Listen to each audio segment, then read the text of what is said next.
can't redefine truth just because it doesn't match what you think is true. There is no such thing as your truth. There is the truth. This has been true for all of human history. Humans have a really incredible way of kidding themselves. Just because you want it to be true doesn't make it true. Research and knowledge, the knowledge that something is true, has to be conducted. You have to go through the actual method of finding out whether or not something is true before you can say that it's true. So anytime you change the definition of a word to support what you say to be true, you are in fact convincing yourself of a lie and trying to convince others of a lie as well. This is basic shit. And the fact that people are so eager to believe these lies tells you where we're at as a species. You want to think that we're that progressive? You think that we have made all these amazing advances and we're learning new things about gender and you call that progress? That's not progress, that's regression. You are undermining what we already know to be true. Progress is where you build upon established fact. We are deconstructing established fact. That's the opposite of moving forward. It's going backwards. And this is what happens when people try to force progress. Because that's exactly what you're doing. If you're trying to prove the point, trying to say, well, our policies, it has progressed us, or it will progress us, or it is progressing us this much. If the goal is progress, you're doing it wrong. Progress is a side effect.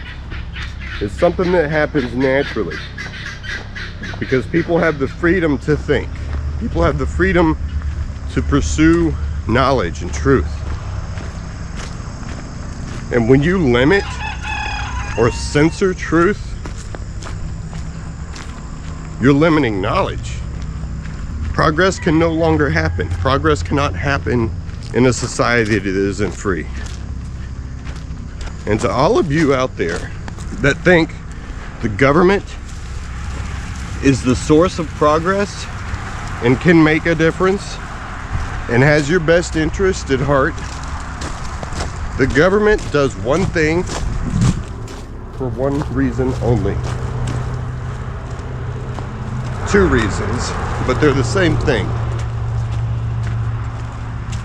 The people in office are chasing power. Power gives them money, the ability to make money. There is no other reason for anyone to assume civil service these days. There is no altruism in Washington. They are not doing the right thing for the right reasons. Sometimes they might do the right thing for the wrong reasons, but more often than not,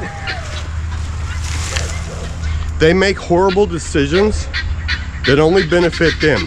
Our species, as it stands right now, is not at a point where we can rely on others to do the right thing for the right reasons.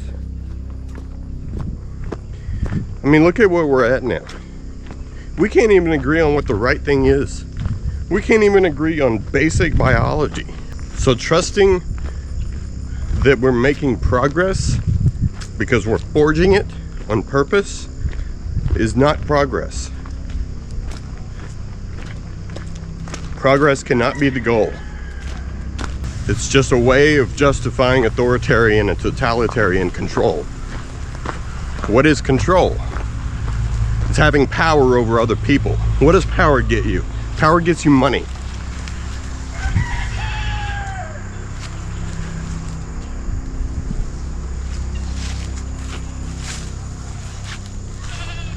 Show me a poor congressman. You know what? Not even a congressman. Show me a poor director of a government agency. Everybody, the right and the left, have all these talking points that they say are so important.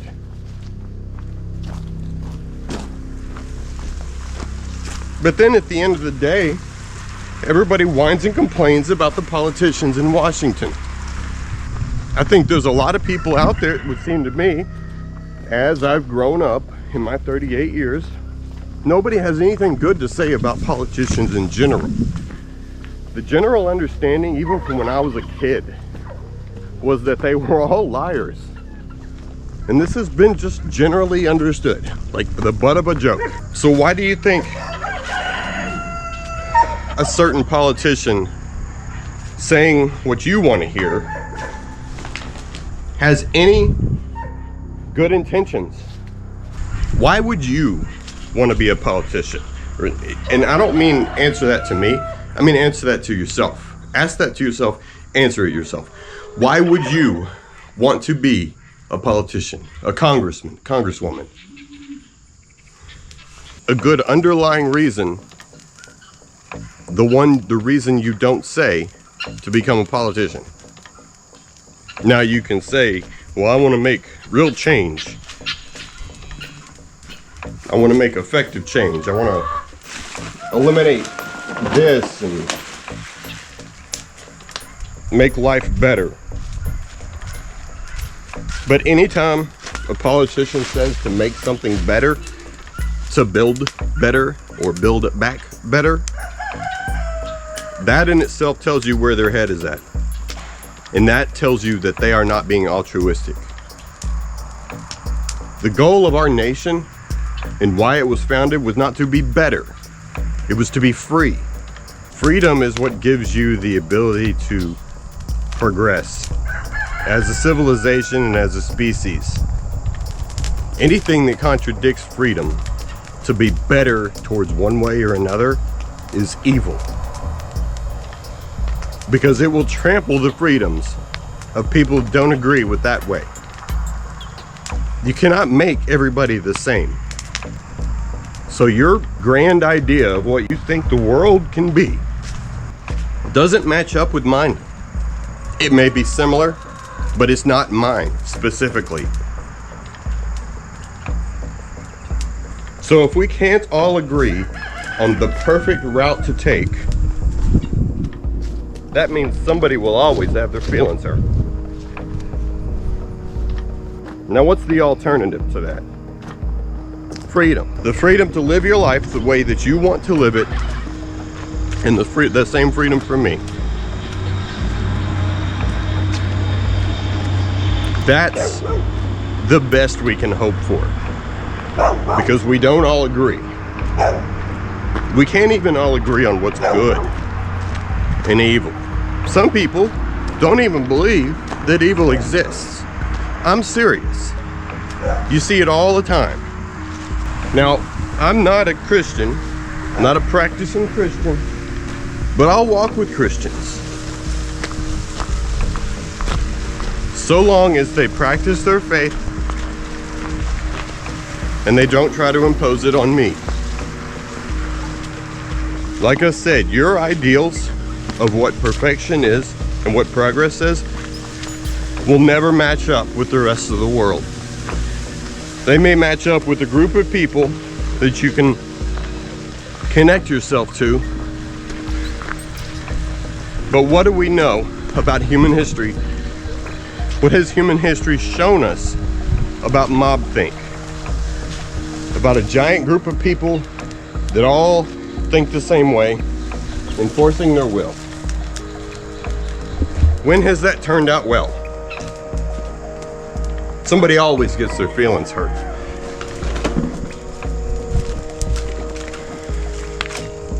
The fact that I even have to go over this And and to even say it, I mean, this is basic understanding of human nature. Like, how are people this, on both sides, how are they this blind? What do you think freedom is? There is nothing in the world that overrides freedom. Freedom is the goal. Now, if you aren't on board with freedom, then I don't know what to tell you. We have nothing to talk about. We have nothing in common. If your goal isn't to be free and to the pursuit of life, liberty, and happiness, if that's not your goal, and the goal, and your goal, you're not just for yourself, but for everyone around you, for the entire population, if that's not what you're after, then we got nothing in common. We're not anywhere near each other. And I'm talking about, we have nothing in common to the point of we don't believe in the same basic truths.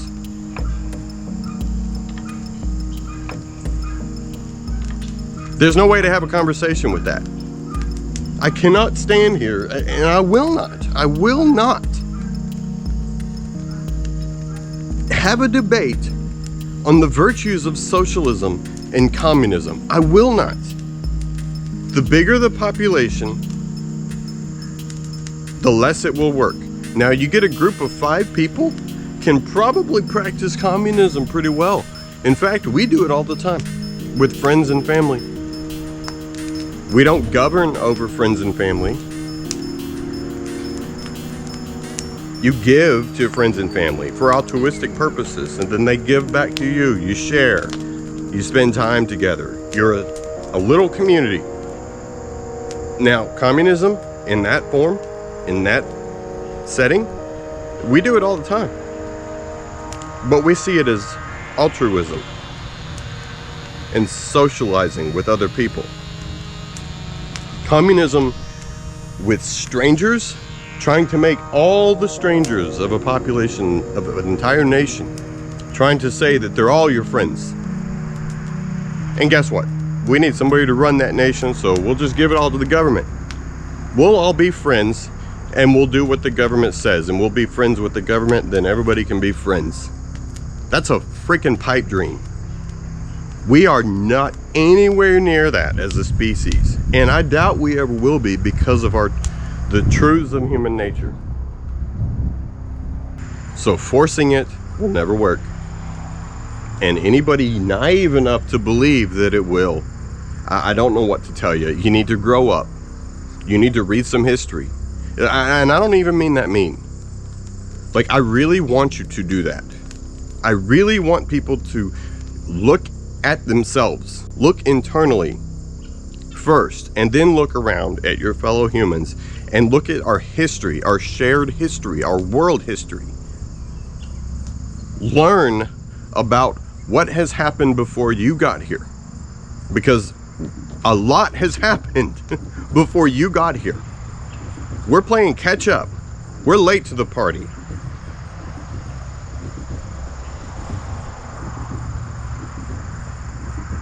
And generations younger than us, they are the new guys too. They're even newer than us. They know less than us. It's our responsibility to learn. Learn about why the United States was formed. Learn about why we needed a constitution. Where did we come from? What were we fighting at the time? Because make no mistake, this country was forged in war. It had to be. There were people that wanted to control those resources and to control the people that lived here. And that way they could make money off of it. And them. We had to fight for independence. What do you think that means other than what it actually means? Read about where it came from. Understand it. What were we fighting? Why did we have to fight? And while you're at it, Learn about various forms of government in our past and why they didn't work.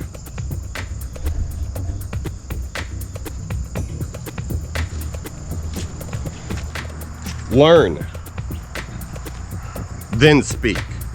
Learn, then speak. Learn, then speak.